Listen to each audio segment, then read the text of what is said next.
Dear Minister, dear Paolo, first of all, let me welcome you to Cyprus. It's a great pleasure to have you here. Undoubtedly, we are meeting in very turbulent times, but we have a very timely and fruitful and deep discussion, focusing on a number of topics. First, on the situation in the Middle East.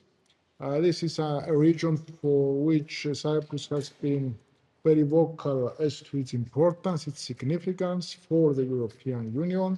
And I want to remind that the Middle East and maritime security had been at the forefront of our priorities as regards our presidency of the Council. We see ourselves rather as part of the wider region, but are also an EU member state with long-standing ties with the GCC countries, and we have been advocating, as I have said, the strengthening and deepening of that specific relation. We make these calls even louder during this period of our presidency of the Council, and we believe that Europe needs to be a more active player with a more active role in promoting de-escalation through diplomacy. The EU has a unified position on this that we need to reiterate with clarity and at every opportunity. We have condemned the inexcusable attacks against our Gulf partners. We have reaffirmed our full support and solidarity with them. The security in the Gulf and in Europe are inherently interlinked. And this is a message that is crystal clear, especially during these testing times for our Gulf partners. We welcome the two-week ceasefire agreement between the US and Iran, and we see this opening a window for opportunity across the wider region, including, of course, Lebanon. Cyprus has been and will remain the strongest advocate for the closest possible cooperation between the EU and the GCC.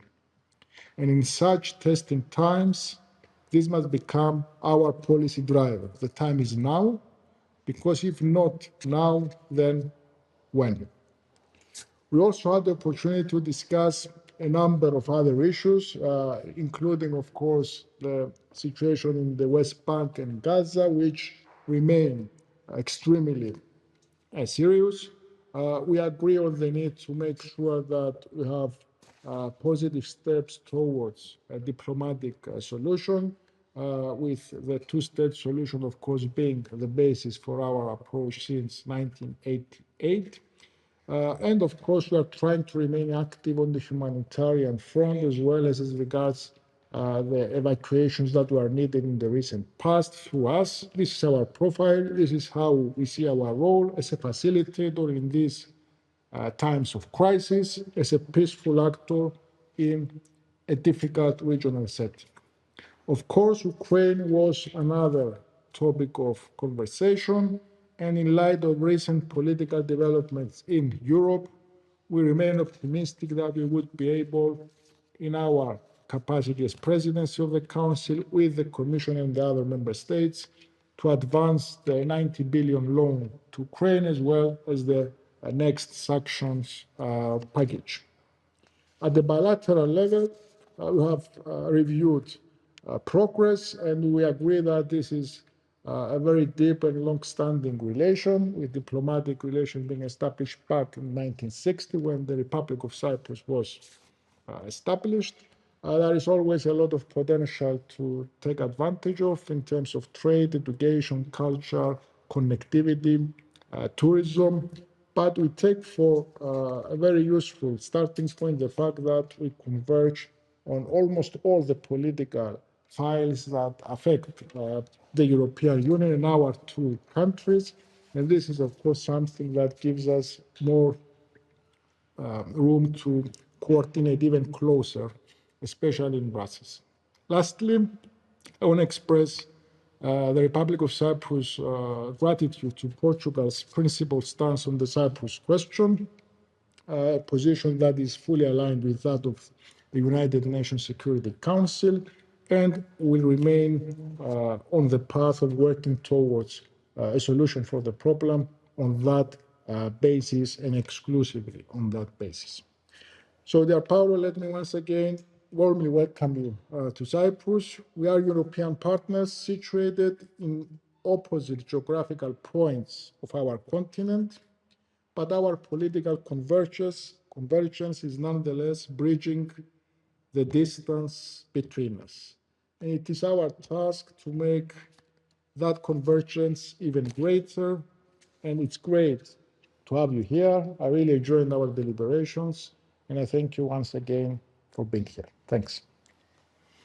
Well, dear Minister, dear Konstantinos, first let me thank you very much for this so fruitful and amicable discussion that we had today, and I have to say a very deep and substantial review of all the issues that you have now reported. Let me also ask for some, to express my apologies for the delay. That is only the Portuguese fault, because we had some technical issues with our travel from Nairobi to Nicosia. But then let me say that we fully agree on the vision that you gave on the conflict of the Middle East. So we really support and defend a diplomatic solution to the conflict. We welcome the ceasefire between Iran and the United States and the talks in Pakistan.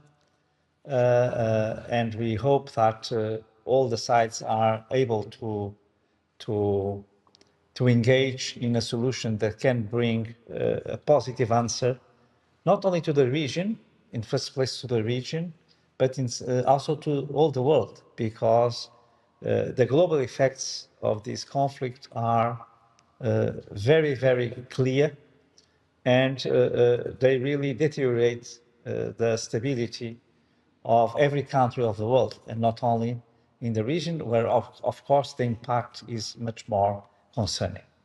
Then let me say that also in the Lebanon question, we totally agree with the position of Cyprus, and we have been working together and all across the European Union in order to grant that the full respect for the sovereignty of Lebanon, but also to encourage the talks and the results that these talks can reach that are taking place between Israel and Lebanon. This is really a very important moment, and we hope that we hope for the best. But we have to be very clear also on the principles and on the values that have to be respected. But the ceasefire is really needed and urgent.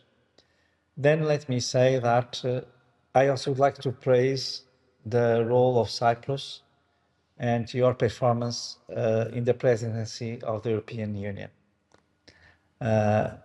It is really remarkable in such a difficult time the way that you have been promoting the compromises among the 27 member states, I'd say, engagement of the European institutions in design solutions all along member states. So it's really something that I'd like to praise.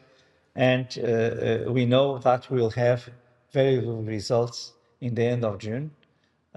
We talked also about some European issues, the agenda for competitiveness, the financial framework, multi-annual financial framework, also to identify how we can build a final result that can be, I'd say, a win-win situation for the European Union and for all member states. Then I'd like also to convey the message that despite we are one in the Far East and the other in the Far West of Europe, and that is exactly the situation of both, because we are very, very like-minded countries. and not by chance, because both are peripheral, but are bridge builders. Build bridges among us, but especially bridge builders to the rest of the world. Cyprus has an enormous capacity to reach out a very diverse number of countries, getting European Union closer to different geographies, and the same applies, I have to say, to Portugal. We feel really that we have a vision of European Union that is a union open to the world, and that can have a say, a positive say, value-based in the global politics. And I think that despite our size and our economic importance, we really make the difference inside the Union. Probably because we are peripheral, and so we are acquainted to dialogue with the rest of the world, as I said. But I'd say the world, because they are not the rest. We are also a part of the rest of the world, looking from outside. So only to say that this is really something that we can bring added value to the European Union. And that is why, even if the times are so challenging, it is a privilege to the Union to have the Cyprus presidency, because it's a country that for its history and also for its geography is capable of understanding all the complexity and the urgencies of the moment. And this is an enormous contribution to the capacity to answer to so challenging times.